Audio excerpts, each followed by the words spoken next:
अच्छे ढंग से चालू रखा। और आप विद्यार्थियों को, जितने अभिभावक हैं, सभी लोगों को नमस्कार। देखिए, जन्म हम सब लोग लेते हैं पृथ्वी पर, कभी कभी किसी का अवतार होता है। तो आज हम जिस प्रांगण में बैठे हैं, हमारे स्वामी जी का, हमें जहाँ तक लगता है उनका जन्म नहीं, एक अवतार हुआ था। और इस बुंदेलखंड की धरती का सौभाग्य है, जो आप जैसे लोग वो सौभाग्यशाली है जिनको ऐसे परमात्मा मिले यहाँ पर। जब हम यहाँ आए थे तो हमारे साथ में सारी जानकारियों को हमें नरेंद्र भाई बता रहे थे। तो एक एक चीजों को, एक इतने कम उम्र में उन्होंने एक सन्यासी जीवन को अपनाया, कैसे इस क्षेत्र के लिए लड़ाई लड़ी।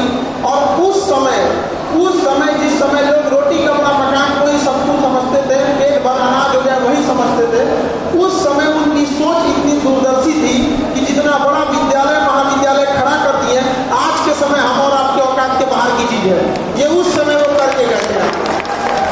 लेकिन अब हमें जरूरत है उनके किए गए कार्यों को आगे बढ़ाने के लिए। जितना वो कर चुके हैं, उनका सपना इससे कई गुना आगे था, ताकि आने वाली पीढ़ियां इसे और आगे ले जा सके। क्योंकि बिना शिक्षा के आप कहीं आगे नहीं जा सकते। यही सबसे सस्ता और सुलभ हथियार है। और हर हथियार की अपनी मैगजीन क्षमता होती है कि उसमें कितने बारूद आ सकते हैं, कितनी गोलियां आ सकती हैं। लेकिन शिक्षा एक ऐसा हथियार है जिसका गोली कभी खत्म नहीं होता है।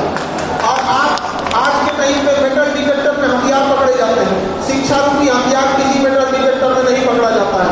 और शिक्षा उस सेवनी का दूध है जिसने इसे पिया है, वो दहाड़ा है।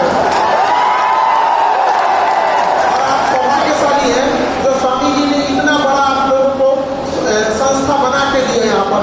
अब मैनेजमेंट हो गए, इसके जो भी कार्यकारी सदस्य हैं, जो यहाँ के लोग हैं, जो कुछ है, जो इस बुंदेलखंड की धरती को एक और नए मुकाम पे ले जा सकते हैं। अब उनका कर्तव्य बनता है, हम सब का कर्तव्य बनता है कि इसे और आगे ले जाएं। जब हम यहाँ आए और इतने बड़े महाविद्यालय को देखे तो हमें ये चीज का मतलब खुशी हुई कि स्वामी जी की दूरदर्शी सोच। लेकिन एक दुख हुआ कि इसे विश्वविद्यालय नहीं बनाया गया। अगर ये विश्वविद्यालय नहीं, अगर ये विश्वविद्यालय नहीं है तो परिभाषा क्या होती है विश्वविद्यालय की? हमें लगता है कि अगर ये केंद्रीय विद्यालय नहीं बन सका, राज्य विद्यालय नहीं बन सका, तो बुंदेलखंड की धरती में ऐसी क्या कमी है जो आप लोग मिलकर इसे प्राइवेट धंधा क्यों नहीं बनाते? क्यों नहीं बनाते?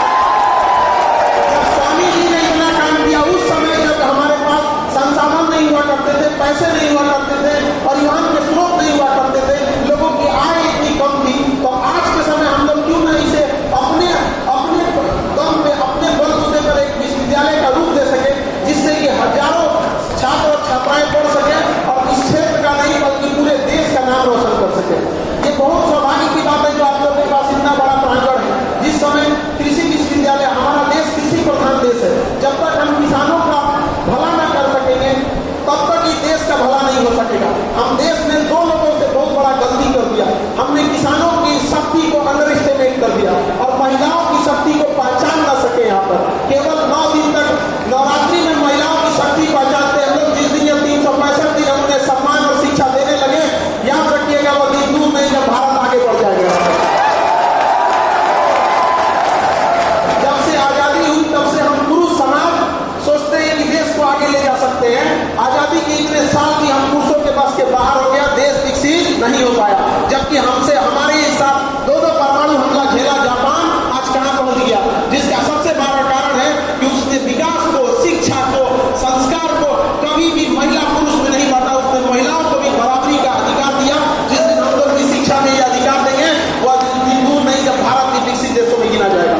और महिलाओं से कहते हैं कि समाज आपका कितना सुनेगा, समाज में आपका कितना दबदबा रहेगा, समाज में आपका कितना पहचान रहेगा, ये उसी बात पर डिपेंड करता है कि विद्यालयों में आपका कितना दबदबा है। जिस दिन विद्यालयों में आपकी बराबरी पुरुषों के बराबर हो गई, उस दिन आपको पुरुषों के बराबरी खड़ा करने में कोई नहीं रोक सकता। ये क्रांति की शुरुआत विद्यालयों से होती है यहाँ पर, क्योंकि एक शिक्षित व्यक्ति जितना बेहतरीन ढंग से क्रांति ला सकता है, समाज में बदलाव ला सकता है, उतना एक अशिक्षित व्यक्ति से मुश्किल होता है। हालांकि मेरे इस बात को स्वामी ब्रह्मानंद जी ने काट दिया था। सोचिए वो कितने दूरदर्शी थे। लेकिन ये बात हम जन्म लेने वालों में होती है, अवतार लेने वालों में ये सब चीजें लागू नहीं होती है। वो सच में एक अवतार का रूप थे जो खुद उतनी शिक्षा ना मिल सकी, गरीबी, मजबूरी, उस समय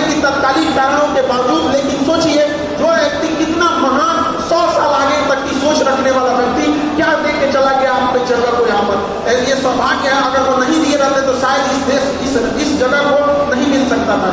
जब हम आए तो हमें लगा कि होगा कोई विद्यालय, लेकिन जब हम यहाँ आने के बाद हम चौंक गए यहाँ पर। और हम आप सबसे वादा करते हैं, आप सब मिलकर इसे एक यूनिवर्सिटी का दर्जा दीजिए। जिस दिन यह यूनिवर्सिटी बनेगा, हम वादा करते हैं हम यहाँ के गेस्ट लेक्चर लेंगे यहाँ पर।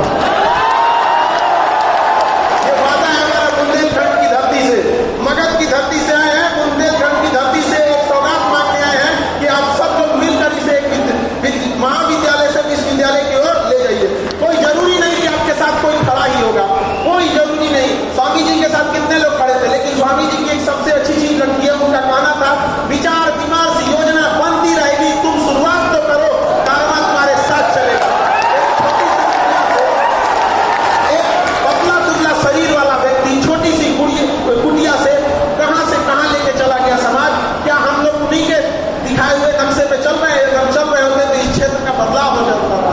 एक समय था जब यहाँ जब कृषि विद्यालय रखे गए थे तो लोग महाराष्ट्र, गुजरात, बंगाल, बिहार से यहाँ कृषि विद्यालय में पढ़ने आया करते थे। लेकिन क्या हम लोग ने उनके दिए गए कर कदमों में चले हैं, उनके अधूरे सपने को पूरा किए? एक बार हमें अपने आप से सोचने की जरूरत है। शिक्षा बहुत जरूरी चीज है, बिना शिक्षा के आप कुछ नहीं कर सकते। आप गौर करेंगे कि एक मजदूर जो होता है, जिसके पास शिक्षा नहीं होती है,